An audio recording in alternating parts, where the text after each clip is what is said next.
Welcome everybody to the Real Freedom Podcast, where we talk about building time and financial freedom through opportunities in real estate. And today I am so excited to share with you Stephanie Walter. And Stephanie is the CEO of Erbe Wealth.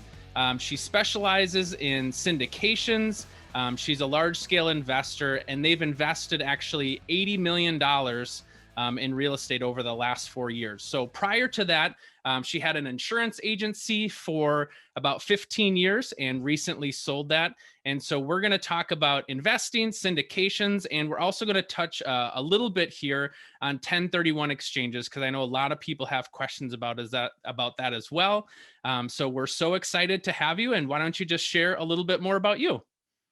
Okay, great. Thank you so much for having me. My story is probably like a lot of people. I started, in the W-2 world, and did that for about 8 years, and kind of got to the point to where I was given a raise of about 2% and was told that was, the best that, I could expect, and went home and really thought about it, talked to my dad at the time and was like, Dad, I can't believe if I'm making 2% for the rest of my life, what does that look like? And he was an entrepreneur, and actually my grandfather was an entrepreneur, came over from Germany and ended up starting several businesses. And so he, encouraged me to go ahead and become an entrepreneur, which is what I did, and became an insurance agent for about the last, 15 years. I always loved real estate. I didn't know what the heck I was doing, but I invested a lot in single family homes around the Denver metro area all along. And then in about 2016, I realized that I wondered what investing in apartments would be like, or getting a little bit bigger. And so I went to an informational seminar. And in that seminar, they explained what a syndication was. And I was blown away. It was like, the heavens shone down. I knew this was what I should do. I loved the concept of a group of people buying something that no one could do on their own. Just loved it. So from that on, I just, really learned the business, closed on my first syndication in 2018, and realized I absolutely would never do one of them by myself again, and connected shortly thereafter with my partner, who loves to find the deal. He, loves to negotiate the deal. He's really fantastic. And I found that I really love to raise money. I really love to work with investors and raise capital. And so with both of our skills like that, we started purchasing, real estate. And what I've loved the most about it is really learning about what wealthy people do with their money, because that's changed my life in the sense as I've repeated what a lot of them do. And I was able to sell my agency in July of this year. And I could be retired, but I just love what I do so much. I would never consider it.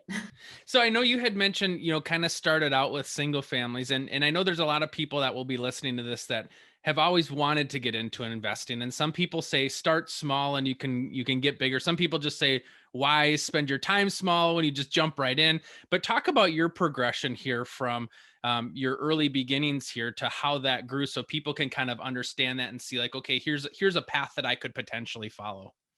Well, my goal was, real estate for one always made sense to me. And I know there's probably two sectors of people, one where real estate makes a lot of sense, and the other people think, no, it's just I'm going to put all my money in the stock market.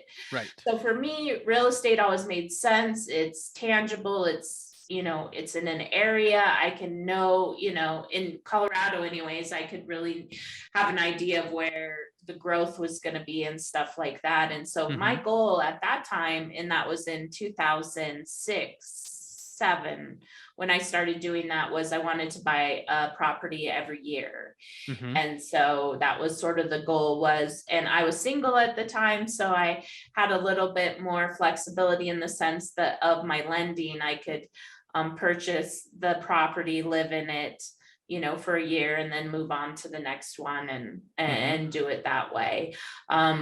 I got married about a few years in. So then that kind of threw that plan off. But it was great for me because I got to, I threw myself into being a landlord, and that I learned a lot of things doing that, and a lot of things you learn the hard way. So I don't know that I'd recommend doing it that way if you could do it differently, but I just didn't know there was another option out there to invest differently. So that was sort of my goal, was I was just going to invest and hold on to them for 30 years, have them be paid off, and then I'd have money coming into me. So were these kind of all in the same general area? The first couple that you did there is in the Kind same of. spot, and you'd kind of pick, okay, now I want to live in this area, and so you rent out the other one and then go buy the next one? Yep, exactly. I really liked the area in Colorado is called Sloan's Lake. And when I was purchasing in Sloan's Lake, it was very not yet what it is today, but it was kind of on the, I know my real estate agent I worked with to purchase them called me the slumlord of Sloan's Lake. I was not a slumlord, but he just felt like that area was not a good area. But sure enough, it's come along. And so, yeah, I had a really good feeling about that area, which was just west of Denver. And it did end up, developing into, a fantastic as far as my investments went there. Well, that's interesting that neighborhood changed, because I still remember when I moved up. I grew up in a small town, and I moved up to Minneapolis and St. Paul area.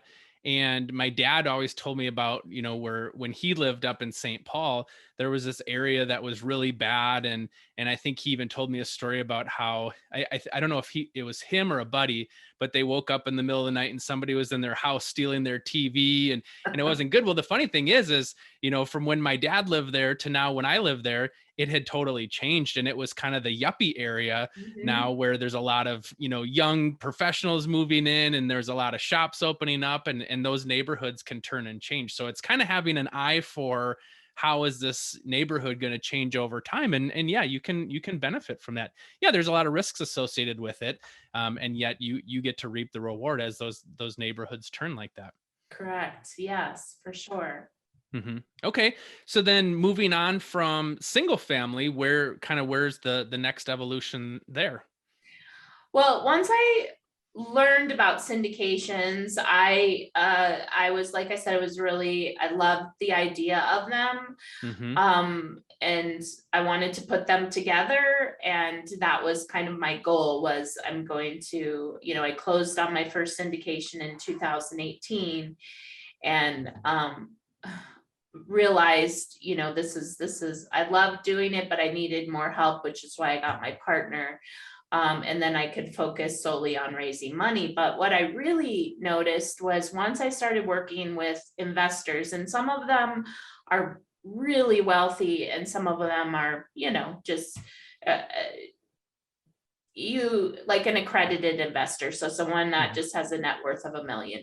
So, but I noticed that the really, really wealthy people invested in these syndications like almost solely. And I found that really interesting. And once I started like examining my own rental properties that were sitting, had gotten a lot of equity in them, but weren't necessarily cash flowing a ton.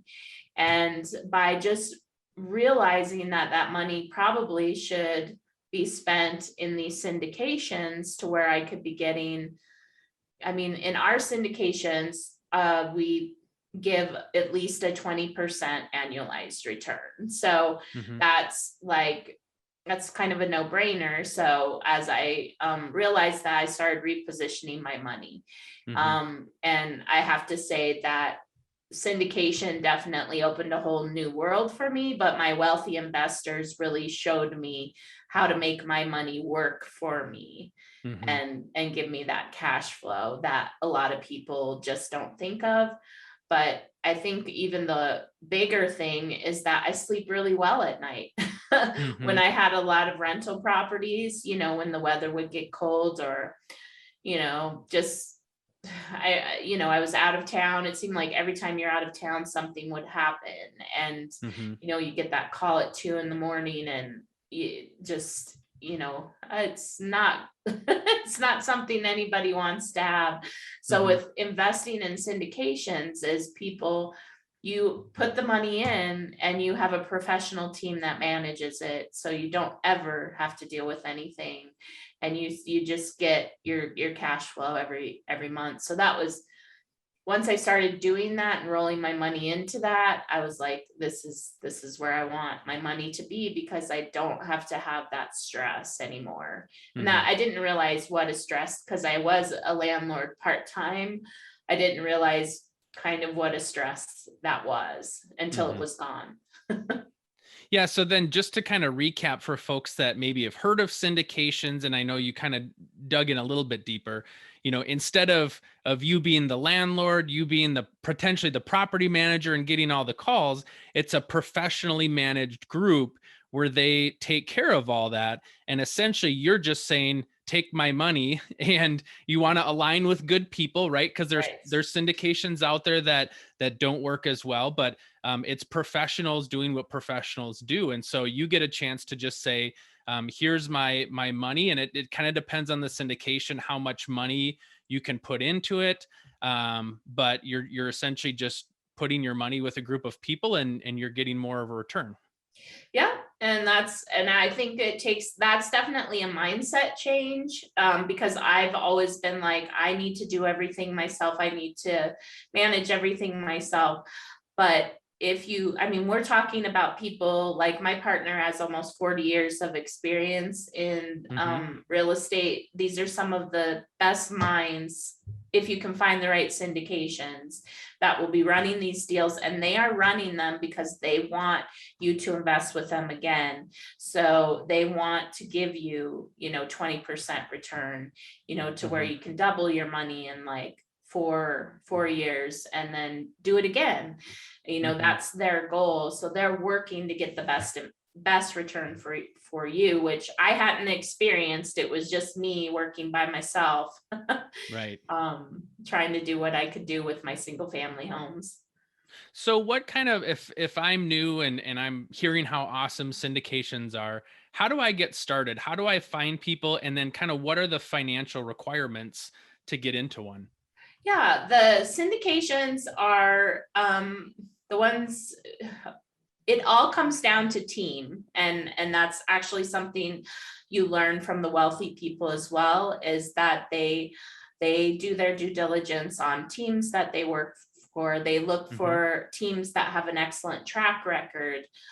For us, we're going on our 7th syndication, where we have returned, never returned less than 20% a year on Mm-hmm. our investments. But yeah, there are, some moving parts, but I think starting with the team and learning what they've done and Mm-hmm. what kind of track record they have is the most important thing. But to do most syndications, you have to be an accredited investor, and that just means you have to have a net worth of $1 million, or you make like $200,000 as a single person, or Mm-hmm. 300, or yeah, or $300,000 as a married person. Mm-hmm. And that's the qualification. And then as to each investment is a little bit different, but I would say in general, you'd need to be ready to put in about 50 to 100,000. So then kind of shifting gears a little bit, because I know I mentioned that we were going to talk about this. Yeah. 1031 exchanges, because I know I get so many questions from people. They don't know what it is. And this is an area that you do have some knowledge. Yeah. So I'd love to just tap into that for a second. So real quick, talk about the 1031 exchange and why that is beneficial for investors. Yeah, 1031s are great. I find there's just for most people, there's like a cycle of where they buy maybe one or two or three investment properties and they run them for a period of time, but then they get to that landlord fatigue syndrome and Mm-hmm. they're done. I mean, Mm-hmm. when they are done, they're done. They want out. And but then they're like, well, if I sell this, then I'm gonna have to pay all these taxes as a result. And there's actually several tax strategies that the wealthy people use, 1031 being one of them, to where you can sell your property and you can basically after you sell it, you have about 45 days to identify a property, a replacement property. Now Mm-hmm. that's where people get confused. It really can be anything. It can be anything, land, it can be vacant land, it can be Mm-hmm. apartment buildings, it can be retail centers, it can be basically industrial, it can be any type of real property. So it's a lot of people think, oh well, I have to roll it into another house, another rental. Right. Like I have a single family. Now I need to get another single Yep. family. Yep. And you don't necessarily have to do that. And so then you have that 45-day period after you close on your home to identify a replacement property. You can Mm-hmm. even, you can identify up to 3 properties. And then from there, you have 180 days to close on the property. Now, a lot of people come to me and want to know if they can do that with syndications. Absolutely, you can do that with syndications, and Mm-hmm. it means then that you have no tax liability for selling your property. Now, people ask me, well, is that what you did with your rental properties? I say, no. Mm-hmm. And the only reason is because when you get into this world, there are lots of different tax strategies that the wealthy use. Since I was around a lot of wealthy investors, I learned a lot about cost segregation. Mm-hmm. And that is something that, we probably don't have time to delve into it super deep here, but just in general, it's when we purchase a property, we get an engineer to come out and do a study, which is called the cost segregation study. And basically what we're doing is we are accelerating depreciation.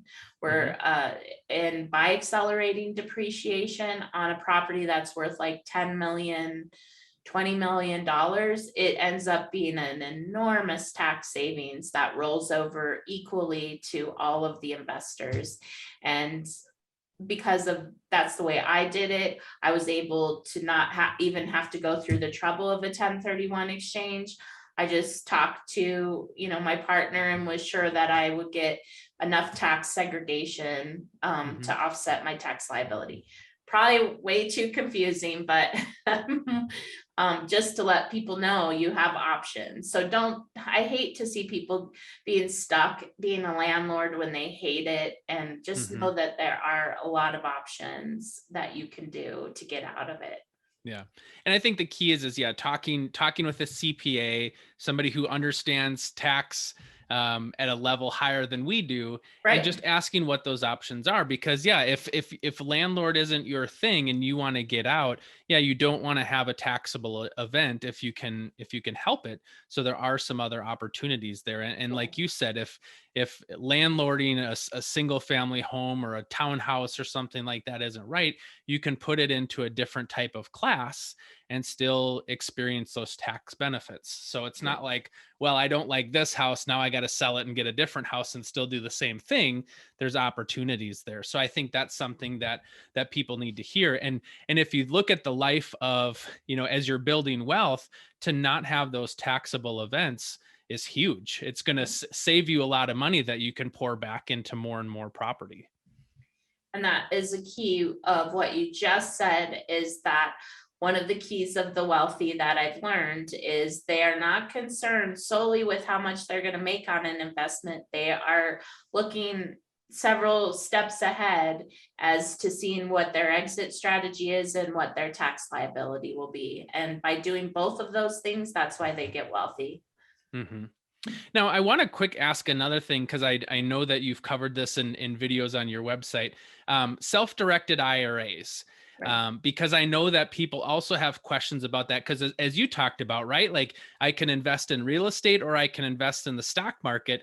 And some people feel it's maybe like an either or type thing. So if I've been contributing to my IRA, my 401k at my employer for a long time, and it's like, gosh, I've saved all this money. I now want to do something with real estate potentially. There are self-directed IRAs that are out there. Can you talk about that for a little bit? Yeah, that self-direct IRAs would apply to, okay, if say you have an old IRA that's or 401k that's sitting, like that you change jobs and you Yep. have a chunk of money that's just sitting there. And if you don't want to cash it in or liquidate it, I think the best thing that you can do with it is turn it into a self-directed IRA. You just contact a company that does that. Super simple. All it means is, like, I'll use my brother-in-law for an example, is he had one that was just sitting and he put the money into one of my first syndications. And then what happens is the cash flow comes back to his IRA custodian. So he never gets the cash flow. That is the bummer of it. But the cash flow goes back into the self-directed IRA. But the benefit now is we're going to sell this property, and he has doubled his money in 3 years. So he's going to get all that profit going back into his IRA. With no tax implications whatsoever. And then from there, we've found another property that a small group of us are going to invest in. And so he can take all that money and put it into the next one, and then potentially double that money in the next, we're hoping for the next 3 years. So it's great. He will blow away what his stock portfolio can do. So yes, if you have that option, I highly recommend it. Yeah. Yeah. And for those folks that maybe aren't as savvy with investments, I know, when I worked in a W-2 job, and the employer said, okay, here's the stocks that you can pick. There's people like, I have no idea what I'm doing here. I'm just choosing this one because it's what my friends said that they were going to choose. And I mean, if you think about it, like, okay, so maybe we get 8, 10, maybe 12% returns, and you're talking about 20% returns. That's the advantage of doing something like that, is you can control what you're doing. And if you align yourself with good people that are making good decisions, 20% can grow a whole lot faster than 10%. And one of the things that, I've taught in the past is they talk about the rule of 72, which is, if you take your interest rate of return and divide it by 72, that's how many years it takes for your money to double. So, if I was getting 9% interest, that would take 8 years to double. If you're getting 20% interest, that's 3.5 years to double. So what's in it for me? Why would I look at a self-directed IRA? Is if I could make 20% returns and I'm comfortable with the team that I have, and moving forward, versus something like 8 or 9%, my money's going to grow a lot faster. And so that's why you want to look into potentially looking at some self-directed IRAs over just keeping your money where it was in the stocks that you chose 15 years ago at your past employer. Exactly. Yeah. Yeah. And that's what I try to tell people. Actually, it's interesting. The wealthy people don't invest largely. They don't have 401ks because they, for lots of reasons, but there's a lot of unknowns, like what you're saying, your stocks or a lot of times it's mutual funds. There's hundreds or maybe thousands of companies in that mutual fund. There's no way you know everything about that. I want to tell people that you you can do this. I think people get very intimidated, but look, you look at a team and you look at their project. Their project tells the story of what they want to do, and boom, you're investing in that. That's what they're doing. You're not investing in, a mutual fund that has how many different companies wrapped up. You have no idea who's running any of those companies. So I think, bringing it down, it's a lot more simple to invest in these types of things once you can wrap your mind around it. One of my favorite investors, I love him. He said, 20% returns, Stephanie. I'm happy with 20% returns. 20% returns will make me wealthy every day of the week. And so I think that not only the wealthy should know these things, but everybody should be able to get into this type of investing, or at least be open to dipping their toe in. Yeah. So for folks then that, that are like, gosh, there's just so much here. You've obviously you have a lot of knowledge and a lot of experience. If they want to hear more from you or learn more about what you're doing, how can they reach out to you, or how can they find out more about what you're working on? Yeah, sure. You can go to my website, which is www.erbewealth.com. And there's so much information. I'd say the first thing you could do is when you go to the website, is you can pull down our newest investment report, which is the 5 reasons that passive investing might be for you. But while you're on the website, there's a ton of content. I did a series of videos where I get asked the most common questions that investors ask me on a daily basis. And I made like a group of videos so you could learn about, the most commonly asked questions that I get. And it's a great resource for information. Yeah, well, thanks so much for coming on. I appreciate you sharing. There's so much to learn, and I think the thing that we want to leave people with is it's all figure outable, right? Yes. And so if people are like, oh my gosh, self-directed IRAs, 1031 exchanges, syndications, there's just so much there, I don't even know what's what. Take some time and learn, right? Because at the end of the day, this is your future. This is your future income. And so, yeah, it's going to take a little bit of work for you to figure this stuff out. But once you do, like for you to now know about syndications, like you said, it was a game changer for you. Took all the weight off of your plate of being a landlord and just being able to focus on higher end stuff and to kind of get out of the day-to-day property management. It's worth it, right? And yes. So it's worth learning this stuff and figuring it out, and you're certainly proof of that, and all the investors that you're working with as well. Yeah, thank you. Yeah, awesome. I agree 100%. Great. Thank you so much for coming on. We really appreciate it. Thank you. Bye.